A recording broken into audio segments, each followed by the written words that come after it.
Is a man not entitled to the sweat of his brow? No, says the man in Washington, it belongs to the poor. No, says the man in the Vatican, it belongs to God. No, says the man in Moscow, it belongs to everyone. I rejected those answers. Instead, I chose something different. I chose the impossible. I chose Rapture. After a long wait for the PS3 faithful, one of 2007's most acclaimed games is finally coming to Sony's shiny black box. Yes, it's BioShock, the epic tale of an undersea society gone amok, and it's been ported over with a few enhancements. For the most part, this game is exactly like the previous versions of the title, which is largely a good thing. While the art design and gameplay are as strong as ever, the same slowdown that plagued previous games is still present. This mainly happens during the more intense action sequences with a lot of splicers or big daddies, but it's still disappointing that it wasn't fixed. Likewise, object detection issues with items stuck through furniture or other bits of the environment will still pop up. These are the same problems from past versions, and you would think that an extra year of development time would have ironed them out.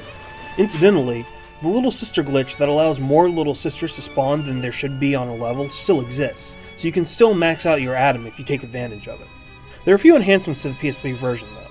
2K Games has used the Blu-ray's bigger storage to use some higher res textures and to up-res some of the movies and cutscenes. Some things like pools of water also look a bit better too.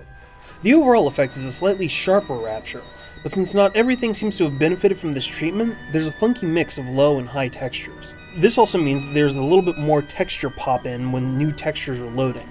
It doesn't really detract from the game's overall beauty, but it should be noted. One obvious omission from day one are the challenge rooms that were promised. These are PS3 exclusive rooms that include puzzles that you need to solve with your wits and plasmids. They're still coming, but we haven't heard anything about how or when, so we can't unfortunately tell you anything about them. It's too bad that these missed the game's launch. Survivor mode did make it in though. This PS3 exclusive mode offers a more challenging version of the game. For example, it limits bullets and items, health items don't heal as much, and enemies are stronger and smarter. It does offer somewhat more of a challenge because you'll have to ration your supplies and probably use status effect plasmids like Enrage a lot more. It's a different way of looking at the game, and it really shows off just how flexible a shooter BioShock is. For those people that have never experienced this game, it's a pretty safe bet. The game is still an amazing piece of nuanced storytelling wrapped in an exciting action game. Go and get it. For those of you that have played the 360 or the PC versions before, well, it's a little bit more complicated. It largely depends on if the new Survivor mode, the promise of the challenge rooms, and the full trophy support is enough for you. With that said, it's still a good port, and we look forward to seeing more of the world of Rapture.